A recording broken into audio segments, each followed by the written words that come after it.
1절, 2절에 보시면은 주님께서 모세에게 말씀하십니다. 이스라엘 자손 온 회중에게 말하라. 너는 그들에게 이렇게 일러라 하시면서 너희의 하나님인 나 주가 거룩하니 너희도 거룩해야 한다라고 말씀합니다. 하나님께서 거룩하기에 하나님의 언약 백성으로 부름받은 사람들도 거룩해야 한다라는 말씀이시죠. 우리가 성경에서 거룩을 말할 때는 1차적으로 구별된 것이다 라고 이해했었죠. 거룩은 구별된 것을 의미합니다. 로마서 12장에서 이렇게 말씀하죠. 형제자매 여러분, 그러므로 나는 하나님의 자비하심을 힘입어 여러분에게 권합니다. 여러분의 몸을 하나님께서 기뻐하실 거룩한 산 제물로 드리십시오. 이것이 여러분이 드릴 합당한 예배입니다. 여러분은 이 시대의 풍조를 본받지 말고 마음을 새롭게 함으로 변화를 받아서 하나님의 선하시고 기뻐하시고 완전하신 뜻이 무엇인지를 분별하도록 하십시오. 이 말씀이 거룩이죠. 또 이것이 바로 구별의 의미입니다. 여러분의 몸을 하나님께서 기뻐하실 거룩한 산 제물로 드리십시오. 이것이 여러분이 드릴 합당한 예배입니다. 그리고 이어지는 말씀을 보면은 그 거룩의 의미, 즉 구별된다는 것이 구체적으로 두 가지 실천으로 나타난다라는 것을 말씀하고 있죠. 즉 여러분은 이 세대의 풍조를 본받지 말고 마음을 새롭게 함으로 변화를 받아서 하나님의 선하시고 기뻐하시고 완전하신 뜻이 무엇인지를 분별하도록 하십시오. 첫 번째, 구별된다라는 1차적 의미는 구분, 분리의 의미를 갖는다 그랬습니다. 거룩의 1차적 의미는 분리하는 거고 구분하는 것입니다. 로마서 말씀에 따르면 이 시대의 풍조를 본받지 말고 마음을 새롭게 함으로 변화를 받는 것이죠. 그러니까 세상과의 구별 내지는 분리를 의미합니다. 마음을 새롭게 하고 또 행동의 변화를 포함하는 구분, 이것이 바로 거룩의 1차적인 의미라 할 수 있습니다. 이 세상의 타락한 문화와 자기중심적인 삶에서 몸이 떠나야 되는 것이죠. 그리고 마음으로 분리되는 것입니다. 이것을 성경은 구별된다는 거룩의 1차적인 의미로 말씀하고 있습니다. 이 시대의 풍조, 또 그런 풍조를 따르는 사람, 그런 물건, 그런 장소, 그런 시간에서 떠나서 분리되는 것, 이것이 거룩의 1차적 의미요, 말하자면 소극적 의미의 거룩이라고 표현할 수 있습니다. 그러면 적극적 의미의 거룩이 있겠죠? 구별된다, 거룩하다라는 두 번째 의미는 소극적 거룩을 넘어서서 적극적 거룩이라고 표현할 수 있는데 그것은 방향성과 실천에 있습니다.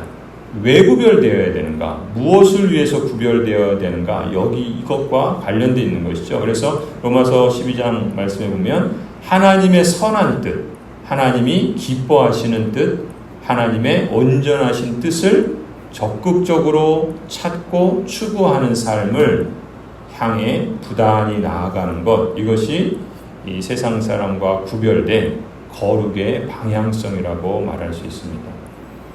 세상 사람의 삶의 방향성은 나를 향하고 있죠. 자기중심성이라 그렇게 표현합니다. 오직 한 방향이죠. 돈을 버는 이유도, 교회 다니지 않는 이유도 자기 삶에 바쁘거나 자기에게 별 도움이 되지 않거나 필요성을 느끼지 못해서입니다. 혹 교회에 출석한다 할지라도 이 시대의 풍조를 따르는 사람은 그저 자기 유익과 자기 필요와 자기 소원 성취와 같이 그 방향이 오직 자기를 향하고 자기중심적인 경향을 띠게 되지요. 하지만 세상 사람과 구별된 그리스도인의 부르심은 이런 방향이 온전히 회복되는 것을 의미합니다. 그래서 성령으로 거듭난 그리스도인은 자기중심성이 아니라 하나님 중심성을 회복한 사람이라고 할 수 있겠죠. 그래서 하나님과의 관계, 하나님의 뜻, 하나님의 나라, 하나님의 목적, 하나님의 마음, 하나님의 사랑, 이 근본적인 방향이 창조주시고 주님이시고 구원자가 되시는 하나님을 중심으로 삶의 방향이 바뀐 것입니다.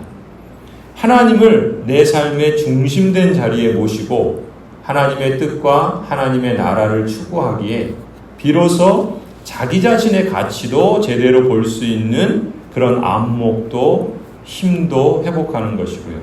또 다른 사람에 대해서도 하나님이 보시는 대로 다른 사람을 보고 또 하나님의 뜻에 따라서 다른 사람을 대하려고 하고 또 하나님의 나라에 함께 들어가고 함께 누리도록 초대하는 등 이 바른 방향으로 추구해가는 그런 소원과 의지를 갖게 됩니다.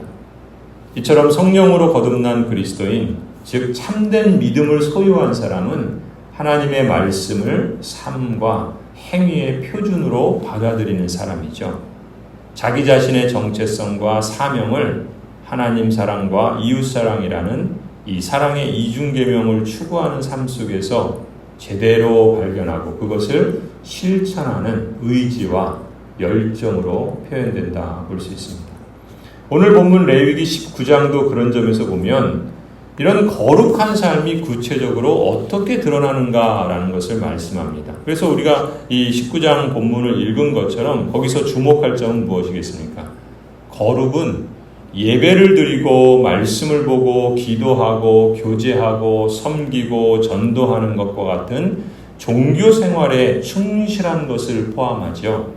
그뿐만이 아닙니다.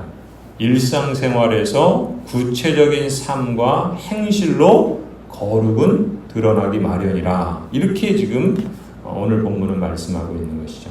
가령 부모를 공경하는 것, 우상을 부어 만들지 않는 것, 화목제를 여호와께 연락되도록 드리는 것, 또 가난한 사람을 위하여 이삭을 다 거두지 않고 또 소출을 다 따지 않는 것, 도적질이나 거짓말로 속이지 않고 또 이웃을 압제하거나 이러한 노동의 대가를 정당하게 지불하고 또 이웃에게 말로나 행위로나 해를 가하지 않고 이웃을 사랑하라고 가르치고 있죠. 그럼 여기에 있는 내용들은 종교적인 행위도 있지만 일상적이고 또 다른 사람에 대한 것, 하나님과의 관계에 대한 것, 자신의 마음과 삶의 실천에 대한 것, 이렇게 우리 삶의 전 영역을 포괄하고 있고 또 그런 점에서 거룩은 종교적인 생활, 신앙생활만이 아니라 우리의 일상생활, 우리의 삶의 모든 영역을 다 포함하고 있다 볼 수 있습니다. 그런 점에서 거룩의 공통점은 뭡니까? 이 모든 것이 종교생활이든 일상생활이든 하나님을 우리 마음의 중심으로 두는 태도죠. 그래서 그 마음에서 비롯되는 삶의 구체적인 행실들이 거룩이라고 말할 수 있습니다. 이러한 내용들은 사실 우리가 이 19장을 읽으면서 느낀 것처럼 모두가 다 10계명을 반영하고 있죠.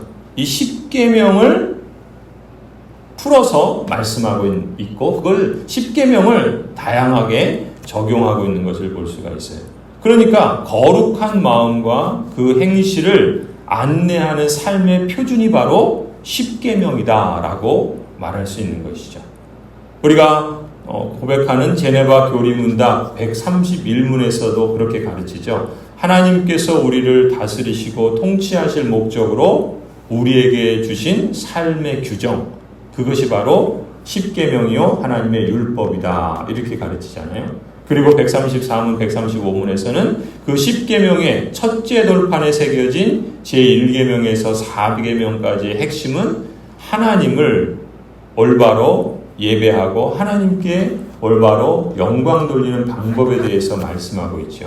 그리고 제5계명에서 10계명까지 새겨진 둘째 돌판의 핵심은 우리가 이웃과 더불어 어떻게 살아야 하고 또 이웃에게 행해야 할 의무가 무엇인지에 대해서 말씀하고 있다고 제네바 교리문답은 우리에게 일러주지 않습니까? 또 앞서 우리가 거룩을 두 가지 의미로 언급한 것처럼 소극적인 의미의 거룩은 이 시대의 풍조나 그런 사람, 그런 물건, 그런 장소, 또 그런 시간에서 떠나서 분리하는 겁니다.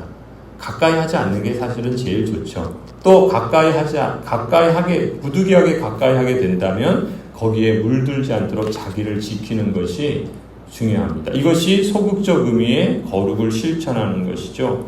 이런 거룩을 실천하는 의지가 매우 중요하죠. 그리고 하나님의 선하신 뜻, 기뻐하시는 뜻, 하나님의 온전하신 뜻을 적극적으로 찾고 또 추구하는 삶을 향해서 부단히 나아가는 이 적극적 의미의 거룩도 함께 힘써 실천해야 할 줄로 믿습니다. 이렇게 하나님을 향한 바른 방향을 회복하고 그래서 자기 자신과 다른 사람을 향한 방향 모두를 바르게 추구할 수 있는 의지와 열정을 가진 사람이 참된 신앙의 증거요 진짜 거듭난 그리스도인의 표시라고 볼 수 있습니다. 이처럼 거룩으로의 부르심은 참으로 복되고 영광스러운 부르심이라 할 수 있습니다. 날마다 거룩을 이루어가며 하나님 나라의 시민으로서 사는 그런 기쁨과 보람을 우리 모든 성도들이 함께 체험할 수 있기를 소원합니다.